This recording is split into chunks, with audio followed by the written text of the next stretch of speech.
వైసీపీకి ఎమ్మెల్యే గంటా శ్రీనివాసరావు ఒక సవాల్ విసిరారు. వైసీపీకి దమ్ముంటే హామీల అమలుపై చర్చకు రావాలంటున్నారు. వైసీపీ పాలనలో సగం హామీలైనా నెరవేర్చినట్లు నిరూపిస్తే రాజకీయాల నుంచి తప్పుకుంటానంటున్నారు. చర్చకు ఎవరొచ్చినా తాము సిద్ధంగా ఉన్నామంటున్నారు ఎమ్మెల్యే గంటా.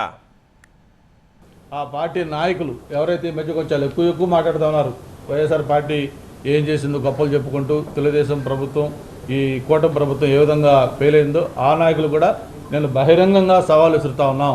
మా మేనిఫెస్టోతో నేను వస్తాను, లేకపోతే మా నాయకులు వస్తాం.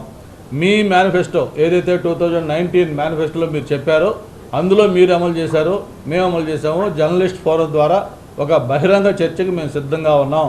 మీకు దమ్ము ధైర్యం ఉంటే ఇటువంటి వెన్నుపోటు దినాలు లాంటి చెత్త చెదారం కార్యక్రమాలు కాకుండా ఒక కన్స్ట్రక్టివ్ డిస్కషన్కి రండి. మీరు కానీ జర్నలిస్టుల ముందు ఇదిగో మేము చెప్పిన ఈ 10 హామీలు, ఈ 10 హామీల్లో మేము 5 హామీలు అమలు చేస్తామని మీరు చెప్పినా కూడా రాజకీయాల నుంచి మేము శాశ్వతంగా మానేస్తాం.